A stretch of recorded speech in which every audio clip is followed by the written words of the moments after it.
Saludos, espero que me ayuden compartiendo el audiolibro El varón domado. La parte 4 tenemos las mujeres son divinas gracias a su estupidez. Solo los oprimidos pueden desarrollar en sí mismos la necesidad de libertad. En cuanto que son libres y siempre que sean lo suficientemente inteligentes como para poder medir esa libertad con todas sus consecuencias, su anterior ansia de libertad se transforma en todo lo contrario. Se asustan y empiezan a sentir nostalgia del cobijo que dan las ataduras firmes. El ser humano no es nunca libre durante los primeros años de su vida. Está enclaustrado entre las reglas de los adultos, y como carece aún de experiencia del comportamiento social, depende plenamente de esas reglas. Por eso desarrolla un intenso deseo de libertad, ansía por encima de todas las cosas escaparse de su cárcel, y lo hace en cuanto que se le presenta la ocasión. En cuanto que está libre y siempre que sea tonto, como lo son las mujeres, se encontrará muy bien en su libertad, e intentará conservarla. Un ser humano tonto no piensa abstractamente, no abandona nunca su propio terreno y no conoce, por tanto, ninguna angustia existencial.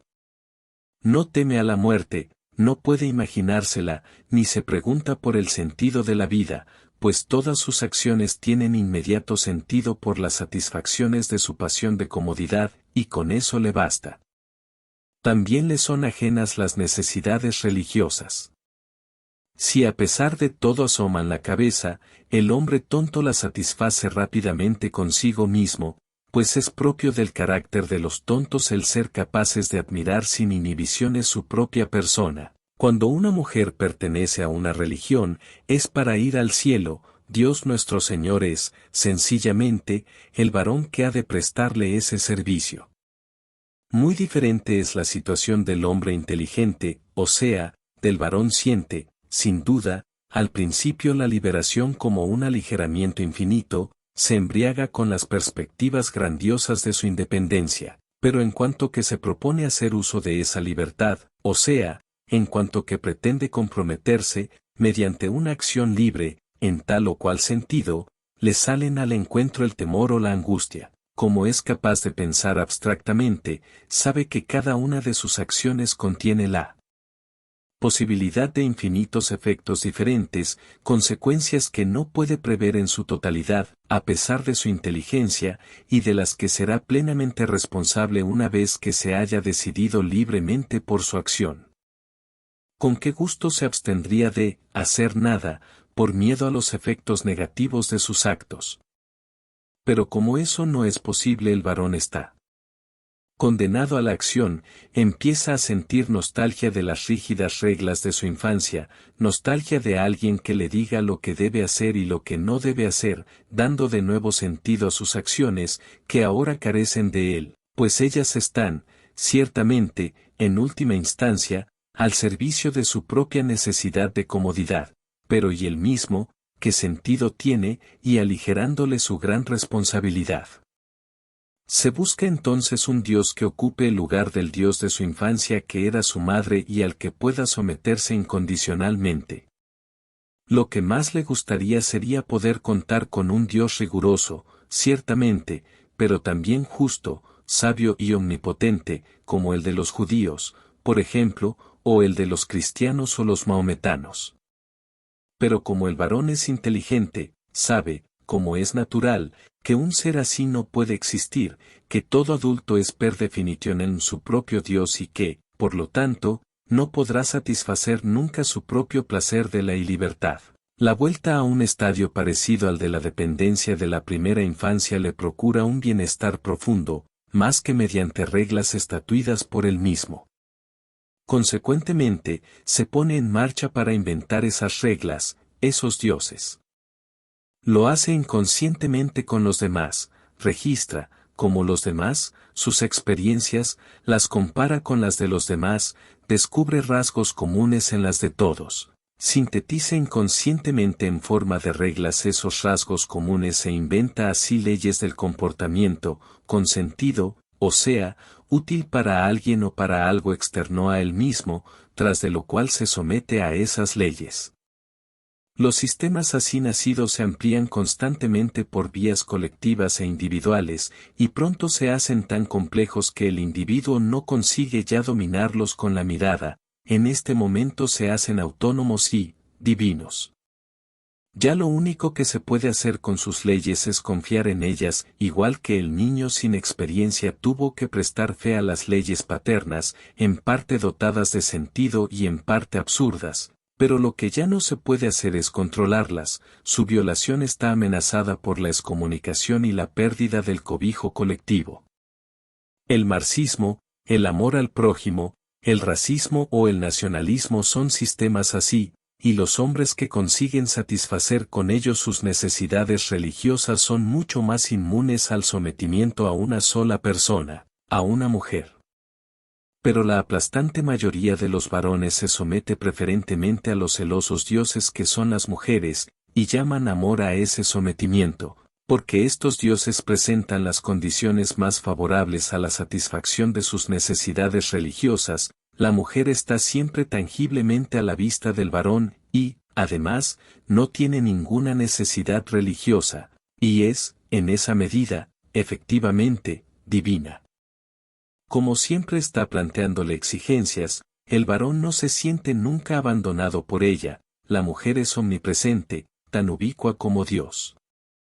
La mujer le independiza de los dioses colectivos, que el varón tendría que compartir con los demás varones. Le parece sumamente digna de confianza, puesto que tiene gran parecido con su madre, Dios de su infancia. Da un sentido artificial a su vida sin sentido, pues todo lo que hace está ahora al servicio de la comodidad de ella, no de la suya propia, y luego estará también al servicio de la comodidad de las crías de ella.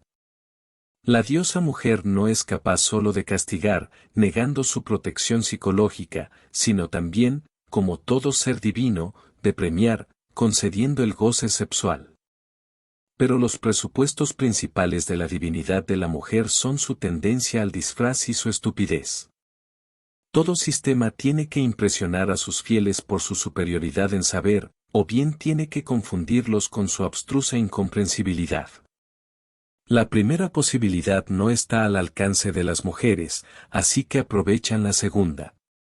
Su perpetua mascarada hace que el varón las sienta extrañas y misteriosas, y su estupidez las pone más allá de todo intento de control intelectual por parte del varón, pues mientras que la inteligencia se manifiesta por acciones comprensibles, lógicas, y resulta así medible y controlable, las acciones de los tontos carecen de toda razón y no son ni previsibles ni revisables. Así, pues, la mujer, exactamente igual que los papas y los dictadores, está constantemente protegida de todo desenmascaramiento por una muralla de pompa, disfraz y secreteo. Puede emplear constantemente su poder y garantiza precisamente así al varón la satisfacción a largo plazo de sus necesidades religiosas. Operaciones de doma. Con objeto de que el varón, tan dispuesto a someterse, se someta efectivamente a ella, y no a otros hombres, por ejemplo, o a una especie animal, o alguno de los sistemas aludidos. La mujer ha incorporado a su vida una serie de operaciones de doma que empieza a asimilarse muy tempranamente. En este punto favorece particularmente a la mujer el hecho de que el varón se encuentra del modo más completo en sus manos cuando más fácil de domar es, o sea, cuando es un niño. Por selección natural se reproducen precisamente las mujeres más aptas para la doma del varón. Las demás, para empezar, no se pueden reproducir. Ya el hecho de que el varón esté acostumbrado desde el principio a tener cerca de sí una mujer, a sentir como normal su presencia y como anormal su ausencia, bastaría para hacerlo más tarde dependiente de la mujer en alguna medida. Pero esa mera dependencia no pesaría mucho, porque vivir sin mujer equivaldría en este caso a un simple cambio de ambiente o medio. El hombre nacido en la montaña y que luego tiene que vivir en el llano tendrá tal vez eternamente nostalgia de las alturas, pero no por eso volverá a ellas, hay cosas más importantes. Tampoco interesaría a la mujer producir en el varón no más que una nostalgia romántica, subordinada, del tipo de la morriña, perceptible solo los domingos y de lejos, pero sin consecuencias prácticas. Lo importante para ella es educar sin más al varón para el trabajo y para que ponga a su disposición todos los frutos de ese trabajo. Por eso intentará ante todo desarrollarle una serie de reflejos condicionados que le muevan a producir todos los valores materiales que ella necesita. Lo consigue amaestrándole desde el primer año de vida de acuerdo con la escala de valores propia de ella. Tiene tanto éxito en este proceso de doma que al final el varón identifica todo valor con la utilidad para la mujer, y no se encuentra a gusto más que si él mismo es valioso en ese sentido, o sea, si produce algo valioso para la mujer. Con eso la mujer misma se le convierte en una especie de escala en la que puede leer en cualquier momento el valor o el disvalor de una actividad determinada. Cuando el varón hace algo que, según esa escala, carece de valor, por ejemplo, jugar al fútbol, intentará compensar su falta lo más rápidamente posible mediante un aumento de su actividad en algunos de los terrenos reconocidos por la escala de valores. Esta es la razón por la cual las mujeres toleran, aunque solo sea hasta cierto punto, el fútbol y algunos otros deportes. El más útil de los métodos de doma utilizados por la mujer en la educación del varón ha resultado ser el elogio. Es un método que se puede empezar a utilizar muy pronto y que conserva su eficacia completa hasta una edad avanzada del sujeto, a diferencia, por ejemplo, de la doma mediante el sexo, que no se puede practicar más que durante una fase relativamente breve. El método del elogio es tan eficaz que, si se dosifica bien, es posible incluso prescindir de su contrapeso, el reproche. Un varón bien acostumbrado al elogio sufrirá al no ser elogiado tanto como si fuera objeto de reproches. La doma por el elogio tiene, por ejemplo, las siguientes ventajas: hace dependiente al elogiado, pues para que el elogio tenga valor ha de proceder de una instancia superior y, por lo tanto, el elogio sentido como valioso hará que el elogiado sitúe a quien le elogia en un plano superior. El método hace al varón elogio adicto. En cuanto que deja de tomar elogio, deja de saber si vale algo o no vale nada, y pierde la capacidad de autoidentificación. El elogio aumenta el rendimiento del varón, pues no se imparte si se utiliza bien siempre por el mismo rendimiento, sino por rendimientos cada vez más altos.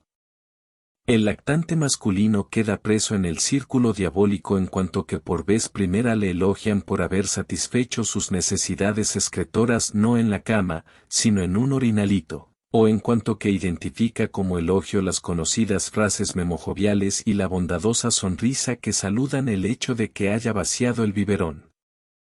Para volver a gozar el placentero elogio, intentará repetir en la primera ocasión lo que le ha procurado aquel agradable sentimiento. Si un día no recibe el elogio esperado, se sentirá desgraciado y hará todo aquello en lo cual perciba alguna posibilidad de conseguir de nuevo el placer del que se ha hecho adicto. Cierto que también el lactante femenino está sometido a actos de doma. Durante los 2 primeros años de la vida del niño, la mujer no introduce casi diferencias por razón del sexo de sus hijos. Pero la doma de la niña termina en cuanto que ha aprendido las reglas de la higiene. En ese momento se separan los caminos, y a medida que avanza el proceso de educación la niña es educada para explotadora y el muchacho para objeto de explotación. Los juguetes son un medio importante para la obtención de esos fines. La mujer promueve primero y aprovecha después el instinto de juego de sus crías, y lo dirige como casualmente en el sentido deseado.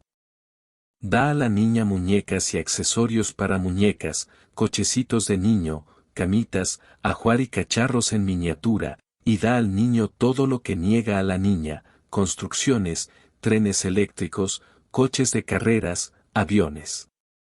Así tiene la niña tempranamente ocasión de identificarse con su madre, de aprenderse el papel de mujer. Inmediatamente aplica a las muñecas el sistema de doma de su madre, las elogia y les hace reproches como le ha ocurrido a ella misma, y aprende, en suma, jugando las leyes básicas del dominio sobre los seres humanos.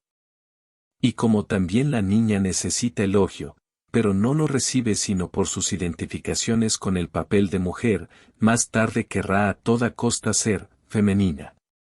Por eso la instancia decisiva para ella serán siempre mujeres, y nunca varones, pues solo las mujeres pueden juzgar de si representa bien o mal el papel de mujer. Se enseña a los varones pequeños que el papel de mujer es minusvalente y que, por lo tanto, su elogio no interesa.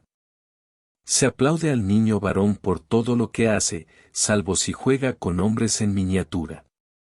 Construye modelos de esclusas, de puentes, de canales, desarma por curiosidad autos de juguete, dispara pistolas de juguete y se ejercita así en todo lo que luego necesitará para mantener a la mujer. Cuando un niño llega a la edad escolar, sabe ya en realidad, por experiencia propia, las leyes fundamentales de la mecánica, de la biología y de la electrotécnica. Es capaz de construir una cabaña con troncos y planchas de madera y de defenderla tácticamente jugando a la guerra. Cuanta más iniciativa desarrolle en todos esos juegos, tanto mayor será la seguridad de que le elogien. Pues la mujer tiene mucho interés en que el muchacho sepa pronto más que ella. La mujer no podría subsistir sino muy difícilmente dados sus conocimientos en un mundo sin varones, y en que se haga completamente independiente de ella en todo lo relativo al trabajo. El varón es para ella una máquina, pero no una máquina corriente. Si fuera una máquina corriente, la mujer tendría que atenderla con conocimiento especializado, por lo menos, tendría que programarla. La mujer diría si entendiera estas palabras que el varón es una especie de robot consciente capaz de autoprogramarse, y, por lo tanto, de desarrollarse, y de adaptarse idealmente a cada situación nueva con un nuevo programa. También los científicos trabajan para conseguir autómatas así, que trabajen, piensen y decidan por ellos y pongan a su disposición los resultados de su actividad, pero se trata de autómatas de materia inorgánica. Y así, antes de poder decidirse autónomamente por otro modo de vida, el varón se ha hecho tan elogio adicto que no se siente a gusto más que practicando actividades por las cuales alguien le elogie. Como todo drogado, necesitará cantidades progresivamente mayores de elogio, lo que le obligará a rendimientos cada vez mayores en el sentido deseado por la mujer. Desde luego que, en principio, el elogio podría proceder también de otro varón, pero el hecho es que los varones por su adicción al elogio están siempre atareados y, además, se encuentran en competición hostil los unos con los otros. Por eso el varón se lleva, en cuanto puede, a su propia casa un elogiador propio y exclusivo suyo, alguien a quien poder preguntar a cada paso si es bueno y trabajador o no, y si es muy bueno y muy trabajador o poco. De un modo aparentemente casual, la mujer es un ser ideal para desempeñar esa función. Como que ha sido ella la que lo ha escenificado todo, para no tener luego sino que esperar a que le ofrezcan el papel. Alguna rara vez un varón, por ejemplo, un artista o un científico de mucho éxito consigue romper el círculo y obtener también de otros varones el aplauso que imperiosamente necesita. De este modo se independiza de las mujeres, pero no de su adicción al elogio. Prueba de ello sea el hecho de que un varón que ha tenido éxito en un determinado campo y que, como consecuencia no tiene ya riesgos económicos, no se traslada, de todos modos, a otro terreno para satisfacer en él sus capacidades y su curiosidad. Por regla general, sigue insistiendo como Miró con sus técnicas, Strauss con sus valses o Tennessee Williams con sus dramas femeninos en el terreno en el que ya ha conseguido elogios. Evita el riesgo de tener que convertirse en juez y criterio de sí mismo. Eso suscita inmediatamente la sospecha de que el llamado estilo personal de un autor no sea nada positivo. Un autor como Beckett, por ejemplo, que a lo largo de 20 años no ha producido más que variaciones sobre Godot, no puede hacerlo por gusto, es demasiado inteligente para eso. Lo que pasa es que, como elogio adicto, rehúye el riesgo como se rehúye un tratamiento de desintoxicación o deshabituación. Si se pudiera liberar de sus comportamientos condicionados. Hace ya tiempo que habría realizado otras cosas, quizás aviones, pues la sólida mecánica de sus dramas permite suponerle gran talento técnico, o cultivado plantas raras, o incluso tal vez habría escrito por una vez al menos una comedia. Quizás una comedia en la que una mujer estuviera enterrada hasta la cintura y buscara el cepillo de dientes, como en Los días felices. A lo mejor hasta tenía éxito de público. Pero, como es natural, un experimento así resulta demasiado arriesgado para un varón amaestrado según el principio del rendimiento. Por eso un tipo como Beckett prefiere seguir escribiendo dramáticamente sobre lo absurdo del impulso vital, pues por ese camino tiene asegurado el elogio. Así termina la cuarta parte de este audiolibro. Espero que se suscriban, denle me gusta, compartan, comenten y nos veremos en el próximo capítulo.